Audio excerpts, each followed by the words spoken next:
ಒಂದು ಊರು, ಆ ಊರಲ್ಲಿ ಒಂದು ಮದುವೆ ಇರುತ್ತೆ. ಮದುವೆಗಾಗಿ ಪಟ್ಟಣದಿಂದ ಕೆಲವು ಸ್ನೇಹಿತರು ಬರುತ್ತಾರೆ. ಅದರಲ್ಲಿ ಹೆಣ್ಣು ಮಕ್ಕಳು ಕೂಡ ಇರುತ್ತಾರೆ. ಈಗ ಹೆಣ್ಣು ಮಕ್ಕಳು ಪಟ್ಟಣದಲ್ಲಿ ಕಡಿಮೆ ಬಟ್ಟೆ ಹಾಕಿಕೊಂಡಿದ್ದಕ್ಕೆ ಆ ಮದುವೆ ಮನೆಯ ಮುಖ್ಯಸ್ಥನು ಸ್ವಲ್ಪ ಹೆಣ್ಣು ಮಕ್ಕಳಿಗೆ ಬೈಯುತ್ತಾನೆ. ಹಳ್ಳಿಯಲ್ಲಿ ಈ ರೀತಿ ವಾತಾವರಣ ಇರುವುದಿಲ್ಲ ಎಂದು ಬೈಯುತ್ತಾನೆ. ಹೀಗೆ ಎಲ್ಲ ಸ್ನೇಹಿತರು ಮದುವೆ ಮನೆಯಲ್ಲಿ ಇರುವಾಗ ನಮ್ಮ ನಾಯಕನಿಗೆ ಈ ಚಿತ್ರದ ನಾಯಕಿ ಕಾಣುತ್ತಾಳೆ. ಅವಳ ಹೆಸರೇ ಸುಂದರಿ. ಸುಂದರಿಯನ್ನು ನೋಡಿದಾಕ್ಷಣ ನಾಯಕ ಅವಳ ಮೇಲೆ ಮನಸ್ಸು ಮಾಡುತ್ತಾನೆ. ಹಾಗೆ ಅವಳನ್ನು ಪ್ರೀತಿಯೂ ಕೂಡ ಮಾಡುತ್ತಾನೆ. ಅವಳನ್ನು ನೋಡಿದಾಕ್ಷಣ ತನ್ನ ಒಬ್ಬ ಸ್ನೇಹಿತನನ್ನು ಕರೆದುಕೊಂಡು ಅವಳ ಮನೆಗೆ ಹೋಗುತ್ತಾನೆ. ಅಲ್ಲಿ ಅವಳನ್ನು ಹುಡುಕುತ್ತಾನೆ. ಹಾಗೆಯೇ ಇನ್ನು ಮೇಲೆ ಈ ಬಂದಿರುವ ಮದುವೆಯನ್ನ ಮುಗಿಸಿ ಆ ಮದುವೆ ಮುಖ್ಯಸ್ಥನ ಜೊತೆ ಮತ್ತು ತನ್ನ ಸ್ನೇಹಿತರೆಲ್ಲರ ಜೊತೆ ಸೇರಿ ಸುಂದರಿಯ ಮನೆಗೆ ಬರುತ್ತಾರೆ. ಬಂದು ಇವಳನ್ನು ನನಗೆ ಮದುವೆ ಮಾಡಿಕೊಡುವಂತೆ ಕೇಳುತ್ತಾನೆ ನಮ್ಮ ಚಿತ್ರದ ನಾಯಕ. ಆದರೆ ಮೊದಲಿಗೆ ಸುಂದರಿಯ ತಂದೆ ಒಪ್ಪುವುದಿಲ್ಲ, ಹಾಗೆ ಸುಂದರಿಯೂ ಒಪ್ಪುವುದಿಲ್ಲ. ತದನಂತರ ಅದ ಮುಖ್ಯಸ್ಥ ಕೆಲವು ವಿಚಾರಗಳನ್ನು ಹೇಳಿದ ನಂತರ ಮದುವೆಗೆ ಒಪ್ಪಿಕೊಳ್ಳುತ್ತಾರೆ. ಹಾಗೆ ಪ್ರೀತಿಸಿ ಮನೆಯಲ್ಲಿ ಒಪ್ಪಿಸಿ ಮದುವೆ ಕೂಡ ಆಗುತ್ತಾರೆ. ಈಗ ಸುಂದರಿ ಮತ್ತು ನಮ್ಮ ನಾಯಕನಿಗೆ ಮದುವೆ ಆಗುತ್ತೆ. ಮದುವೆ ಆದ ತಕ್ಷಣ ಇನ್ನು ಮೇಲೆ ತನ್ನ ಸಿಟಿ ಲೈಫಿಗೆ ವಾಪಸ್ ಬರುತ್ತಾರೆ ನಾಯಕ ಮತ್ತು ಸುಂದರಿ. ಮನೆಗೆ ಬಂದಾಕ್ಷಣ ನೋಡುತ್ತಾಳೆ, ನಾಯಕನ ಮನೆ ತುಂಬಾ ದೊಡ್ಡದಾಗಿರುತ್ತೆ. ಇಲ್ಲಿ ಸುಂದರಿಗೆ ಸ್ವಲ್ಪ ಶಾಕ್ ಕಾದಿರುತ್ತೆ. ಏಕೆಂದರೆ ಅಷ್ಟು ದೊಡ್ಡ ಮನೆ ಕೇವಲ ಅವನಿಬ್ಬನಿಗಾಗಿ ಇರುತ್ತೆ ಎಂದು ಕೇಳುತ್ತಾರೆ. ಅದಕ್ಕೆ ಅವನು ಕೂಡ ಹೌದು ಎನ್ನುತ್ತಾನೆ. ಹೀಗೆ ಇದೇ ರೀತಿ ನಡೆಯುವಾಗ ರಾತ್ರಿ ಸುಂದರಿಗೆ ಅಲ್ಲಿ ಇರಲು ಮನಸ್ಸು ಇರುವುದಿಲ್ಲ. ಆದ ಕಾರಣ ಭಯಭೀತಳಾಗಿ ಅಲ್ಲಿ ರೂಮಿಗೆ ಹೊರಗೆ ಹೋಗುತ್ತಾಳೆ. ಬೆಳಗ್ಗೆ ಎದ್ದು ನೋಡುವಷ್ಟರಲ್ಲಿ ಮನೆಯಲ್ಲಿ ಎಲ್ಲೂ ಕೂಡ ಸುಂದರಿ ಕಾಣುವುದಿಲ್ಲ. ಟೆರೆಸ್ ಮೇಲೆ ಹೋಗಿ ಕುಳಿತಿರುತ್ತಾಳೆ ಸುಂದರಿ. ಈಗ ನಾಯಕ ಅಂದರೆ ಸುಂದರಿಯ ಗಂಡ ಅವಳನ್ನು ಕರೆದುಕೊಂಡು ಹೋಗಿ ತನ್ನ ಮನೆಯ ಪಕ್ಕದ ಮನೆಯವರಿಗೆ ಪರಿಚಯ ಮಾಡಿಕೊಡುತ್ತಾನೆ. ಸ್ವಲ್ಪ ಸಮಯದವರೆಗೂ ಇವಳ ಜೊತೆ ಇರಿ ಎಂದು ಹೇಳುತ್ತಾನೆ. ಅದಕ್ಕೆ ಅವಳು ಕೂಡ ಒಳ್ಳೆಯವಳಾಗಿರುತ್ತಾಳೆ. ಸುಂದರಿಯ ಜೊತೆ ಕೆಲವು ಕಾಲ ಸಮಯ ಕಳೆಯುತ್ತಾಳೆ. ಈಗ ಪಕ್ಕದ ಮನೆಯವಳು ಸುಂದರಿಗೆ ಗಂಡನ ಜೊತೆ ಯಾವ ರೀತಿ ಇರಬೇಕು ಎಂದು ತಿಳಿಸಿಕೊಡುತ್ತಾಳೆ. ಅದಕ್ಕೆ ಇನ್ನು ಮೇಲಿಂದ ಸುಂದರಿಯೂ ಕೂಡ ಒಪ್ಪುತ್ತಾಳೆ. ಸಂಜೆ ಗಂಡ ಮನೆಗೆ ಬರುತ್ತಾನೆ. ಬಂದ ಬಳಿಕ ಸುಂದರಿ ಅವನನ್ನು ನಗುತ್ತಾ ಸ್ವಾಗತ ಮಾಡುತ್ತಾಳೆ. ಇವಳು ನನ್ನೂ ಕೂಡ ಪ್ರೀತಿ ಮಾಡುತ್ತಾಳೆ ಎಂದು ತಿಳಿದಿರುತ್ತೆ. ಹೀಗೆ ಆ ರಾತ್ರಿಯು ಸುಖವಾಗಿ ಕಳೆಯುತ್ತಾರೆ ಇಬ್ಬರು ಸೇರಿ. ಹೀಗೆ ಎಲ್ಲ ನಡೆಯುವಾಗ ನಮ್ಮ ಚಿತ್ರದ ನಾಯಕನಿಗೆ ಆಫೀಸ್ನಲ್ಲಿ ಬೆಸ್ಟ್ ಎಂಪ್ಲಾಯ್ ಅನ್ನುವ ಅವಾರ್ಡ್ ಸಿಗುತ್ತೆ. ಈ ಮಾತನ್ನು ತನ್ನ ಹೆಂಡತಿಗೂ ಹೇಳುತ್ತಾನೆ. ಆವಾಗ ಹೆಂಡತಿ ಹಳ್ಳಿ ಒಳಗಿದ್ದರಿಂದ ಈ ಒಂದು ವಿಷಯದ ಮೇಲೆ ಏನು ತಿಳಿದಿರುವುದಿಲ್ಲ. ಹಾಗೆ ಇವತ್ತು ಕೊನೆಯ ಬಾರಿ ನಾನು ಕುಡಿಯಬೇಕು ಎಂದು ಅನಿಸಿದೆ, ಅದಕ್ಕಾಗಿ ನೀನು ಹೋಗಿ ಚಿಕನ್ ಅನ್ನು ತೆಗೆದುಕೊಂಡು ಬರುವಂತೆ ಹೇಳುತ್ತಾನೆ. ಇವಾಗ ಹೆಂಡತಿಯು ತನಗೆ ಮನಸ್ಸು ಇರದಿದ್ದರೂ ಕೂಡ ಗಂಡನ ಮಾತಿಗೆ ಬೆಲೆ ಕೊಟ್ಟು ಚಿಕನ್ ಅನ್ನು ತರಲು ಹೋಗುತ್ತಾಳೆ. ಹಾಗೆ ಸಂಜೆಯ ವೇಳೆ ಮನೆಯಲ್ಲಿ ಒಂದು ಅವಾರ್ಡ್ ಸಿಕ್ಕಿದ್ದಕ್ಕೆ ಸಣ್ಣ ಪಾರ್ಟಿಯನ್ನು ಅರೇಂಜ್ ಕೂಡ ಮಾಡುತ್ತಾನೆ ನಮ್ಮ ಚಿತ್ರದ ನಾಯಕ. ಸುಂದರಿಗೆ ಚಿಕನ್ ತರಲು ಗಂಡ ಹೇಳಿರುತ್ತಾನೆ. ಆದರೆ ಎಲ್ಲಿ ಹೋಗಿ ಚಿಕನ್ ತರಬೇಕೆಂದು ಸುಂದರಿಗೆ ತಿಳಿದಿರುವುದಿಲ್ಲ. ಹೀಗಾಗಿ ಈಗ ಗಂಡನ ಗೆಳೆಯನಾದ ಒಬ್ಬ ರಿತೇಶ್ ಎಂಬುವನು ಈಗ ಅಲ್ಲಿ ಬರುತ್ತಾನೆ. ಸುಂದರಿಯು ಅವನನ್ನು ಎಲ್ಲಿ ಹೋಗಿ ಚಿಕನ್ ತರಬೇಕೆಂದು ಕೇಳುತ್ತಾಳೆ. ತನ್ನ ಬೈಕಿನ ಮೇಲೆ ಬಾ ಎಂದು ರಿತೇಶ್ ಹೇಳುತ್ತಾನೆ. ಆದರೆ ಸುಂದರಿಯು ಇದಕ್ಕೆ ಒಪ್ಪುವುದಿಲ್ಲ. ಹಾಗಾಗಿ ಇಬ್ಬರು ನಡೆದುಕೊಂಡು ಹೋಗಿ ಚಿಕನ್ ಅನ್ನು ತರುತ್ತಾರೆ. ಹೀಗೆ ಸಾಯಂಕಾಲ ಆಗುತ್ತೆ. ಮನೆಗೆ ಎಲ್ಲ ಅತಿಥಿಗಳು ಬರುತ್ತಾರೆ. ಹಾಗೆ ಆ ಕಂಪನಿಯ HR ಆಗಿದ್ದವನು ಕೂಡ ಬಂದಿರುತ್ತಾನೆ. ಈಗ ಅವನ ಹೆಂಡತಿಯನ್ನು ನೋಡಿದಾಕ್ಷಣ HR ಇದ್ದವನು ನಿನ್ನ ಹೆಂಡತಿಯು ಸುಂದರವಾಗಿದ್ದಾಳೆ ಎಂದು ಸ್ವಲ್ಪ ವರ್ಣಿಸುತ್ತಾನೆ. ಇದಕ್ಕೆ ಸಿಟ್ಟಿಗೆದ್ದ ಗಂಡನು HR ಬೇಯುತ್ತಾನೆ. ನನ್ನ ಮನೆಗೆ ಪಾರ್ಟಿ ಮಾಡಲು ಬಂದಿರುವೆ, ಅಷ್ಟು ಮಾತ್ರ ಮಾಡಿಕೋ ಎಂದು ಬೈದಾಗ ಸ್ವಲ್ಪ ಬೇಜಾರಾಗುತ್ತೆ HR. ಅಲ್ಲಿಂದ ಸ್ವಲ್ಪ ಪಾರ್ಟಿಯ ಸಂದರ್ಭ ಸ್ವಲ್ಪ ಕೆಡುತ್ತೆ. ಮರುದಿನ ಮತ್ತೆ ಎಂದಿನಂತೆ ಗಂಡ ಆಫೀಸ್ಗೆ ಹೋಗುತ್ತಾನೆ. ಆಫೀಸ್ಗೆ ಹೋದ ಗಂಡ ಮರಳಿ ಬೇಗ ಬರುತ್ತಾನೆ. ಬೇಗ ಬಂದಿದ್ದನ್ನು ನೋಡಿದ ಸುಂದರಿ ಏಕೆ ಇಷ್ಟು ಬೇಗ ಬಂದಿದ್ದೀರಿ ಎಂದು ಕೇಳುತ್ತಾಳೆ. ಆವಾಗ ಗಂಡನು ನನ್ನನ್ನು ಆಫೀಸ್ ಕೆಲಸದಿಂದ ತೆಗೆದು ಹಾಕಿದ್ದಾರೆ ಎಂದು ಹೇಳುತ್ತಾನೆ. ಹಾಗೆ ಕೋಪದಲ್ಲೂ ಕೂಡ ಇರುತ್ತಾನೆ. ಹಾಗೆ ಒಂದು ಕೆಲಸ ಬಿಟ್ಟರೆ ಏನಾಯ್ತು, ಮತ್ತೊಂದು ಕಂಪನಿಯಲ್ಲಿ ನಾನು ಕೆಲಸ ಮಾಡುತ್ತೇನೆ ಎಂದು ಕೆಲಸ ಹುಡುಕಲು ಶುರು ಮಾಡುತ್ತಾನೆ. ಎಲ್ಲೂ ಕೂಡ ಅವನಿಗೆ ಕೆಲಸ ಸಿಗುವುದಿಲ್ಲ. ಇದರಿಂದ ತುಂಬಾನೇ ಕೋಪಗೊಳ್ಳುತ್ತಾನೆ. ಹಾಗೆ ಸುಂದರಿಯ ಮುಂದೆ ಕುಳಿತಾಗ ಹೇಳುತ್ತಾನೆ, ನನಗೆ ಕೋಪ ಬಂದರೆ ಆತ್ಮಹತ್ಯೆ ಮಾಡಿಕೊಳ್ಳುವಂತೆ ಆಗುತ್ತೆ ಎಂದು ಹೇಳಿಕೊಳ್ಳುತ್ತಾನೆ. ಹೀಗೆ ಕೆಲಸ ಸಿಗದಿದ್ದಾಗ ನಾಯಕನು ಒಂದು ಹೋಟೆಲ್ನಲ್ಲಿ ಕುಳಿತಿರ್ತಾನೆ. ಆವಾಗ ಅಲ್ಲೇ ಪಕ್ಕದಲ್ಲಿ ಇದ್ದವರು ಇಬ್ಬರು ಜನ ಮಾತಾಡುತ್ತಿರ್ತಾರೆ. ಮದುವೆ ಆಗುವ ಮೊದಲು ಕುಂಡಲಿಯನ್ನು ಸೇರಿಸಬೇಕು ಅಥವಾ ಕುಂಡಲಿ ಸೇರದಿದ್ದರೆ ಮದುವೆ ಮಾಡಬಾರದು ಎಂದು ಮಾತಾಡಿಕೊಳ್ಳುತ್ತಿರ್ತಾರೆ. ಇದನ್ನು ಕೇಳಿಸಿಕೊಂಡ ನಾಯಕನು ಮನೆಗೆ ಬರುತ್ತಾನೆ. ಮನೆಗೆ ಬಂದು ತನ್ನ ಹೆಂಡತಿಗೆ ಬೈಯುತ್ತಾನೆ. ನಿನ್ನ ಸಲುವಾಗಿ ನನ್ನ ಕೆಲಸ ಹೋಯಿತು. ನಾನು ಮೊದಲು ನಿನ್ನ ಕುಂಡಲಿಯನ್ನು ನೋಡಿ ಮದುವೆ ಆಗಬೇಕಾಗಿತ್ತು. ಈಗ ಆಗಲಿಲ್ಲ. ಬಹುಶಃ ನಿನ್ನ ಕುಂಡಲಿಯಲ್ಲಿ ದೋಷವಿರಬೇಕು ಎಂದು ಹೆಂಡತಿಯನ್ನ ಬೈಯುತ್ತಾನೆ. ಹೀಗೆ ಬೈಯುವಾಗ ಸುಂದರಿಗೂ ಕೂಡ ಈ ಒಂದು ಮಾತು ನಿಜ ಎನಿಸುತ್ತದೆ. ಈಗ ಸುಂದರಿಯು ತನ್ನ ಕುಂಡಲಿಯನ್ನು ತೆಗೆದುಕೊಂಡು ಒಬ್ಬ ಜ್ಯೋತಿಷಿನ ಹತ್ರ ಹೋಗುತ್ತಾಳೆ. ಹೋಗಿ ನನಗೆ ಈ ರೀತಿ ತೊಂದರೆ ಆಗ್ತಾ ಇದೆ ಎಂದು ಹೇಳುತ್ತಾಳೆ. ಹಾಗೆ ನನ್ನ ಗಂಡನ ಕೆಲಸವು ನನ್ನಿಂದನೇ ಹೋಯಿತು ಎಂದು ಹೇಳುತ್ತಾಳೆ. ಇದಕ್ಕೆ ಜ್ಯೋತಿಷಿಯು ಒಂದು ಕೆಲಸ ಮಾಡಬೇಕಾಗುತ್ತದೆ, ಅದು ನಿನ್ನಿಂದ ಸಾಧ್ಯವಾಗುವುದಿಲ್ಲ, ಅದಕ್ಕಾಗಿ ನೀನು ಈ ಕೆಲಸವನ್ನು ಮಾಡಲು ಆಗುವುದಿಲ್ಲ, ನೀನು ಹೋಗಿಬಿಡು ಎಂದು ಹೇಳುತ್ತಾಳೆ. ಆವಾಗ ಸುಂದರಿಯು ಏನು ಕೆಲಸ ಹೇಳಿ ನಾನು ಮಾಡುತ್ತೇನೆ ಎಂದು ಹೇಳುತ್ತಾಳೆ. ಆವಾಗ ಜ್ಯೋತಿಷಿಯು ಈಗ ನೀನು ನಿನ್ನ ಗಂಡನಲ್ಲದೆ ಹೊರ ಪುರುಷರ ಜೊತೆಯೂ ಕೂಡ ಸಂಬಂಧವನ್ನು ಬೆಳೆಸಬೇಕು ಎಂದು ಹೇಳುತ್ತಾನೆ. ಇದನ್ನು ಕೇಳಿ ಸುಂದರಿಗೆ ಒಂದು ಕ್ಷಣ ಶಾಕ್ ಆಗುತ್ತೆ.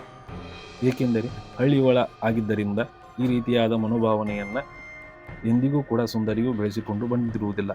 ಜ್ಯೋತಿಷಿ ಈ ರೀತಿ ಆದರೆ ಮಾತ್ರ ನಿನ್ನ ಗಂಡ ನೀನು ಇಬ್ಬರು ಸುಖವಾಗಿ ಇರುತ್ತೀರಿ ಎಂದು ಹೇಳುತ್ತಾನೆ. ಹೀಗೆ ಹೇಳಿದ ಬಳಿಕ ಸುಂದರಿಯು ಏನೂ ತೋಚದೆ ಅಲ್ಲಿಂದ ಎದ್ದು ಬರುತ್ತಾಳೆ. ಜ್ಯೋತಿಷಿ ಹೇಳಿದ ವಿಚಾರದಿಂದ ಸುಂದರಿಯು ಯಾವಾಗಲೂ ಗೊಂದಲಕ್ಕೆ ಒಳಗಾಗಿರುತ್ತಾಳೆ. ಇದೇ ರೀತಿ ಗೊಂದಲದಲ್ಲಿ ಏನು ಮಾಡಬೇಕೆಂದು ತೋಚುತ್ತಿರುವುದಿಲ್ಲ ಸುಂದರಿಗೆ. ಈಗ ಪಕ್ಕದ ಮನೆಯವರೇ ಆದವಳು ಈಗಾಗಲೇ 2 ಬಾರಿ ಆತ್ಮಹತ್ಯೆ ಮಾಡಿಕೊಳ್ಳಲು ಪ್ರಯತ್ನಿಸಿದ್ದಾನೆ ಎಂದು ಹೇಳುತ್ತಾಳೆ. ಇದರಿಂದಲೂ ಕೂಡ ಸ್ವಲ್ಪ ಜ್ಯೋತಿಷಿಯನ ಮಾತಿಗೆ ನಂಬಬೇಕಾಗುತ್ತದೆ ಸುಂದರಿಗೆ. ಹಾಗೆ ಮನೆಯಲ್ಲಿ ಇರುವ ಸೋಫಾಗಳನ್ನು ಹಾಗೂ ಕಾರನ್ನು ಕೂಡ ಮಾರುತ್ತಾನೆ ಸುಂದರಿಯ ಗಂಡ. ಹಾಗೆ ದಿನಲೂ ತನ್ನ ಪತಿಯು ಹೆಚ್ಚು ಕುಡಿಯುತ್ತಿರುವುದರಿಂದ ಹೆಂಡತಿಯಾದ ಸುಂದರಿಗೂ ಕೂಡ ಮನಸ್ಸಿಗೆ ಬೇಜಾರಾಗುತ್ತೆ. ಹಾಗೆ ಜ್ಯೋತಿಷಿ ಹೇಳಿದ ಮಾತು ಪದೇ ಪದೇ ತನಗೆ ನೆನಪಿಗೆ ಬರುತ್ತಿರುತ್ತೆ.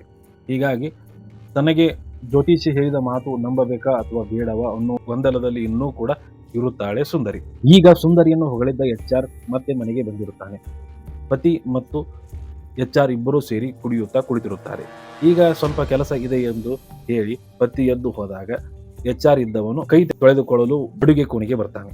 ಅಲ್ಲಿ ಸುಂದರಿಯು ಇರುತ್ತಾಳೆ. ಈಗ ಏನೂ ಆಗಿಬಿಡುತ್ತೋ ಎಂದು ಹೆದರಿದ ಸುಂದರಿಯು ತನ್ನ ಗಂಡನನ್ನು ಕರೆಯುತ್ತಾಳೆ. ಇಲ್ಲಿಗೆ ಮತ್ತೆ ಸುಂದರಿಯ ಗಂಡ ಸುಂದರಿಯನ್ನು ಬೈದು ಹೋಗಿಬಿಡುತ್ತಾನೆ. ಈಗ ಮತ್ತೆ ಆ ರಿತೇಶ್ ಎಂಬುವನು ಸಿಗುತ್ತಾನೆ. ಇವನು ತನ್ನ ಪತಿಯ ಗೆಳೆಯನಾಗಿರುತ್ತಾನೆ. ಈಗ ಮತ್ತು ಸುಂದರಿಯು ಪೇಟೆಗೆ ಹೋಗಿ ಸಾಮಾನು ತೆಗೆದುಕೊಂಡು ಬರುವಂತೆ ನಿಂತಿರುತ್ತಾಳೆ. ಆವಾಗ ಮತ್ತೆ ಬೈಕಿನಲ್ಲಿ ಬರುತ್ತಾನೆ ರಿತೇಶ್. ಈ ಬಾರಿ ನಡ್ಕೊಂಡು ಹೋಗೋಣ ನಡೆ ಎಂದು ರಿತೇಶ್ ಹೇಳಿದಾಗ ಬೇಡ, ಬೈಕಿನ ಮೇಲೆ ಹೋಗೋಣ ಎಂದು ಸುಂದರಿ ಹೇಳುತ್ತಾಳೆ. ಈಗ ಬೈಕಿನ ಹಿಂಭಾಗದಲ್ಲಿ ಕುಳಿತು ಸುಂದರಿಯು ಸಾಮಾನನ್ನು ತರಲು ಅಂಗಡಿಗೆ ಹೋಗುತ್ತಾಳೆ. ಅಲ್ಲಿ ಸಿಕ್ಕ ಸಾಮಾನುಗಳನ್ನೆಲ್ಲ ತೆಗೆದುಕೊಂಡು ಮತ್ತೆ ಬೈಕಿನಲ್ಲಿ ವಾಪಸ್ಸು ಮನೆಗೆ ಬರುತ್ತಾಳೆ. ಈಗ ಸುಂದರಿಗೆ ಜ್ಯೋತಿಷಿ ಹೇಳಿದ ಮಾತು ಹಾಗೆ ನೆನಪಿಗೆ ಬರುತ್ತಿರುತ್ತದೆ. ಈಗ ಸುಂದರಿ ಆ ರಿತೇಶನನ್ನು ಕರೆದು ಚೀಲವನ್ನು ಮನೆಯಲ್ಲಿ ಇಟ್ಟು ಹೋಗಲು ಹೇಳುತ್ತಾಳೆ. ಹಾಗೆ ರಿತೇಶನು ಕೂಡ ಚೀಲವನ್ನು ತೆಗೆದುಕೊಂಡು ಮನೆಯಲ್ಲಿ ಇಡಲು ಹೋಗುತ್ತಾನೆ. ಮನೆಯಲ್ಲಿ ಹೋದ ಬಳಿಕ ಸುಂದರಿಯು ರಿತೇಶನನ್ನು ಕೇಳುತ್ತಾಳೆ, ನಿನ್ನ ಜೊತೆ ಮಾತನಾಡಲು ನಾನು ಏನು ಮಾಡಬೇಕೆಂದು. ಆವಾಗ ರಿತೇಶ್ ಇದ್ದವನು ಅಲ್ಲಿಯೇ ನಿಂತುಕೊಳ್ಳಿ, 2 ನಿಮಿಷ ಬರುತ್ತೇನೆ ಎಂದು ತನ್ನ ಮನೆಗೆ ಬಂದು ತನ್ನ ಒಂದು ಮೊಬೈಲನ್ನು ತೆಗೆದುಕೊಂಡು ಹೋಗಿ ಸುಂದರಿಗೆ ಕೊಡುತ್ತಾನೆ. ಇದನ್ನು ವಾಟ್ಸಾಪ್ನಲ್ಲಿ ಈ ರೀತಿ ಫೋಟೋ ಕಳಿಸಬಹುದು ಎಂದು ಎಲ್ಲ ವಿವರಣೆಯನ್ನು ಕೊಡುತ್ತಾನೆ ಫೋನಿನ ಮೂಲಕ. ಈಗ ರಾತ್ರಿ ಆಗಿರುತ್ತೆ. ಸುಂದರಿಯು ಮಲಗಿ ಕೂಗುತ್ತಾಳೆ. ಹಾಗೆ ಜ್ಯೋತಿಷಿ ಹೇಳಿದ ಮಾತು ಮತ್ತೆ ನೆನಪಿಗೆ ಬರುತ್ತೆ. ಈಗ ಎದ್ದು ಹೊರಗಡೆ ಬಂದು ರಿತೇಶ್ ಕೊಟ್ಟಿರುವಂಥ ಫೋನನ್ನು ತೆಗೆದುಕೊಂಡು ತನ್ನ ಒಂದು ಫೋಟೋವನ್ನು ಪಡೆದು ರಿತೇಶನಿಗೆ ಬಿಡುತ್ತಾಳೆ. ಆಮೇಲೆ ತನ್ನ ಮನಸ್ಸಿಗೆ ಇಷ್ಟವಿಲ್ಲದಿದ್ದರೂ ಈ ಕೆಲಸ ಮಾಡುತ್ತಿರುವುದರಿಂದ ಸುಂದರಿಯು ಅಳುತ್ತಾಳೆ. ಮರುದಿನ ಬೆಳಿಗ್ಗೆ ತಾನು ಮನೆಯಲ್ಲಿ ಇದ್ದಾಗ ರಿತೇಶ್ ಮತ್ತೆ ಮನೆಗೆ ಬರುತ್ತಾನೆ. ನನಗೆ ನಿನ್ನ ಜೊತೆ ಇರಲು ಒಪ್ಪಿಗೆ ಸಿಕ್ಕಿದೆ ಎಂದು ಬಂದು ಸುಂದರಿಯನ್ನು ತಬ್ಬಿಕೊಳ್ಳುತ್ತಾನೆ. ಆವಾಗ ಸುಂದರಿಯು ಸಿಟ್ಟಿಗೆದ್ದು ಏನು ಮಾಡಬೇಕೆಂದು ತೋಚದೇ ಇದ್ದಾಗ ರಿತೇಶನಿಗೆ ಹೊಡೆಯುತ್ತಾಳೆ. ಆವಾಗ ನೀನೇ ತಾನೇ ಬಾ ಎಂದು ಹೇಳಿದ್ದೆ ಎಂದು ರಿತೇಶ್ ಹೇಳುತ್ತಾನೆ.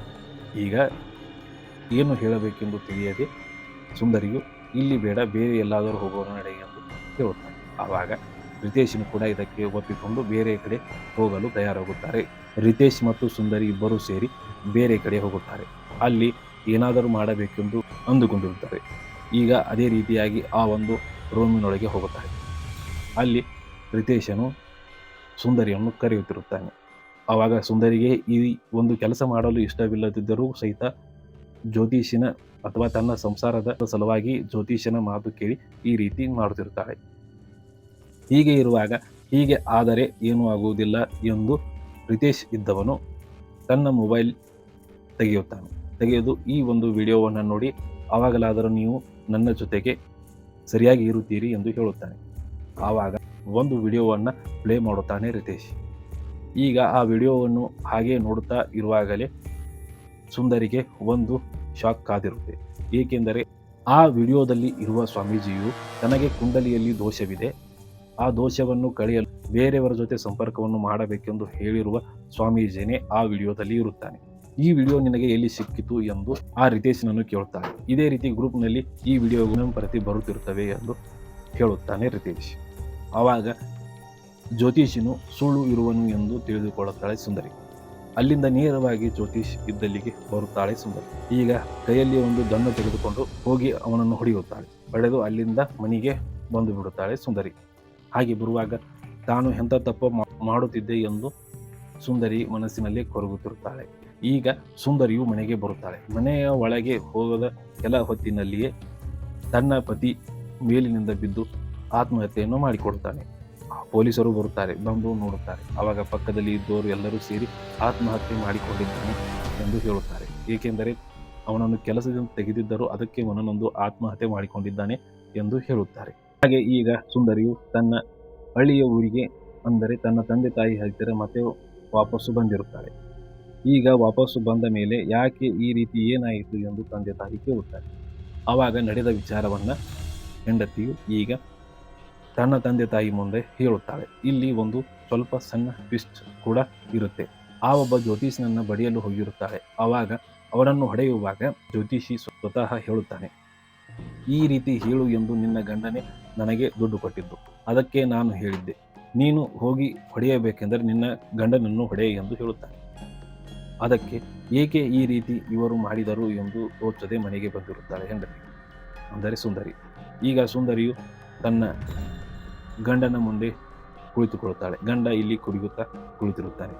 ಈಗ ಗಂಡ ಹೇಳುತ್ತಾನೆ, ನೀನು ಒಬ್ಬ ಸ್ವಾಮೀಜಿ ಹತ್ತಿರ ಹೋಗಿದ್ದೆ, ಆ ಸ್ವಾಮೀಜಿ ಏನು ಅಂದರು ಎಂದು ಕೇಳುತ್ತಾನೆ. ಆವಾಗ ಸುಂದರಿಯು ಹೇಳುತ್ತಾಳೆ, ನಾನು ಯಾವತ್ತೂ ಕೂಡ ನಿಮಗೆ ಹೇಳಿಲ್ಲ ಸ್ವಾಮೀಜಿ ಹತ್ತಿರ ಹೋಗಿದ್ದೇನೆ ಎಂದು, ನಿಮಗೆ ಹೇಗೆ ಗೊತ್ತಾಯಿತು ಎಂದು ಕೇಳುತ್ತಾಳೆ. ಇದರಿಂದ ತಪ್ಪಿನಲ್ಲಿ ಸಿಕ್ಕಾಕಿಕೊಂಡ ಗಂಡನು ಏನು ಹೇಳಬೇಕೆಂದು ತಿಳಿಯುವುದಿಲ್ಲ. ಆವಾಗ ಸುಂದರಿಯೇ ಎಲ್ಲ ವಿಷಯವನ್ನು ಹೇಳುತ್ತಾಳೆ. ಸ್ವಾಮೀಜಿ ಎಲ್ಲ ನನಗೆ ಹೇಳಿದ್ದಾನೆ, ಈ ರೀತಿ ಏಕೆ ಮಾಡಿದ್ದೀರಿ ಎಂದು ಗಂಡನನ್ನು ಕೇಳುತ್ತಾಳೆ ಸುಂದರಿ. ಆವಾಗ ಗಂಡನು, ಈಗ ಸುಂದರಿಯ ಗಂಡನು ಎಲ್ಲವನ್ನು ಒಪ್ಪುತ್ತಾನೆ. ನಾನೇ ಕೆಲಸ ಹೋಯಿತು ಎಂದು ಸುಳ್ಳು ಹೇಳಿದ್ದೆ, ನಿನ್ನನ್ನು ನಂಬಿಸಲು ಸಲುವಾಗಿ ಈ ರೀತಿ ನಾನು ನಾಟಕ ಮಾಡಿದೆ, ಅಲ್ಲದೆ ಜ್ಯೋತಿಷಿಗೂ ಕೂಡ ನಾನೇ ದುಡ್ಡು ಕೊಟ್ಟು ಈ ರೀತಿ ಮತ್ತೊಬ್ಬರ ಜೊತೆ ಸಂಪರ್ಕವನ್ನು ಮಾಡುವಂತೆ ಹೇಳಿದ್ದೆ ಎಂದು ಹೇಳುತ್ತಾನೆ. ಯಾಕೆ ಈ ರೀತಿ ಮಾಡಿದ್ದೀರಿ ಎಂದು ಮತ್ತೆ ಹೆಂಡತಿ ಕೇಳುತ್ತಾಳೆ.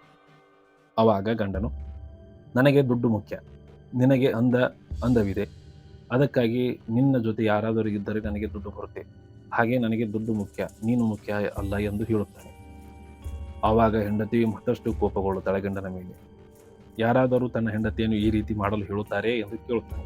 ಆವಾಗ ಬೇರೆಯವರ ವಿಚಾರ ನನಗೆ ಗೊತ್ತಿಲ್ಲ, ಆದರೆ ನಾನು ಮಾತ್ರ ಹೀಗೆ ಎಂದು ಮತ್ತೆ ಗಂಡ ವಾದ ಮಾಡುತ್ತಾನೆ. ಹಾಗೆ ಹೆಂಡತಿಯನ್ನ ಅಥವಾ ಸುಂದರಿಯನ್ನ ಅವಾಗವಾಗ ಬಡಿಯುತ್ತಿರುತ್ತಾನೆ. ಇನ್ನು ಮೇಲೆ ಪತಿ ಸುಂದರಿಗೆ ಹೇಳುತ್ತಾನೆ, ನಾನು ಹೇಳಿದ ಹಾಗೆ ಕೇಳಿಕೊಂಡು ಇದ್ದರೆ ಮಾತ್ರ ಈ ಮನೆಯಲ್ಲಿ ಇರು, ಇಲ್ಲದಿದ್ದರೆ ನಿನ್ನನ್ನು ಸಾಯಿಸಿ ಬಿಡುತ್ತೇನೆ ಎಂದು ಬೈಯುತ್ತಾನೆ. ಈಗ ಆ ಸುಂದರಿಗೆ ಈ ಒಂದು ವಿಚಾರ ಇಷ್ಟವಾಗಿರುವುದಿಲ್ಲ, ಏಕೆಂದರೆ ಈ ರೀತಿ ಕೆಲಸ ಮಾಡಲು ಅವಳಿಂದ ಆಗುತ್ತಿರುವುದಿಲ್ಲ. ಹಾಗೆ ಇಲ್ಲಿಂದ ಪತಿಯು ಒಂದು ಬಾಲ್ಕನಿಯಲ್ಲಿ ಹೋಗಿ ನಿಂತುಕೊಂಡಿರುತ್ತಾನೆ. ಬಾಲ್ಕನಿಯಲ್ಲಿ ನಿಂತುಕೊಂಡಾಗ ಹಿಂದಿನಿಂದ ಬಂದ ಸುಂದರಿಯು ಅವನನ್ನು ಬಾಲ್ಕನಿಯಿಂದ ತಳ್ಳಿಬಿಡುತ್ತಾಳೆ. ಇಲ್ಲಿಗೆ ಕೆಳಗೆ ಬಿದ್ದು ಸುಂದರಿಯ ಪತಿ ಸಾಯುತ್ತಾನೆ. ಇಲ್ಲಿಗೆ ಈ ಒಂದು ಚಿತ್ರದ ಕತೆ ಮುಗಿಯುತ್ತೆ. ನೋಡಿದ್ರಲ್ಲ ಮೂವಿ ಸ್ಟೋರಿ ಹೇಗೆ ಅನಿಸಿತು ಎಂದು ಕಮೆಂಟ್ ಮಾಡಿ, ಹಾಗೆ ಲೈಕ್ ಮಾಡಿ. ಕಿರಣ್ ಕನ್ನಡ ಸ್ಟೋರಿ ಯೂಟ್ಯೂಬ್ ಚಾನಲನ್ನು ಸಬ್ಸ್ಕ್ರೈಬ್ ಮಾಡ್ಕೊಳ್ಳೋದು ಮರಿಬೇಡಿ. ಹಾಗೆ ಫೇಸ್ಬುಕ್ದಲ್ಲಿ ನೋಡುವವರು ಫಾಲೋ ಮಾಡ್ಕೊಳ್ಳಿ ಅಂತ ಹೇಳ್ತಾ, ಮತ್ತೆ ಮುಂದಿನ ಕಥೆಯೊಂದಿಗೆ ಮತ್ತೆ ಮುಂದಿನ ವಾರ ಹಾಜರು ಇರುತ್ತೇನೆ. ಅಲ್ಲಿವರೆಗೂ ಎಲ್ರಿಗೂ ನಮಸ್ಕಾರ. ತಪ್ಪದೆ Kiran Kannada story YouTube channel ಹಾಗೂ ಫೇಸ್ಬುಕ್ ಪೇಜನ್ನು ಫಾಲೋ ಹಾಗೂ ಸಬ್ಸ್ಕ್ರೈಬ್ ಮಾಡ್ಕೊಳ್ಳಿ. ಧನ್ಯವಾದಗಳು.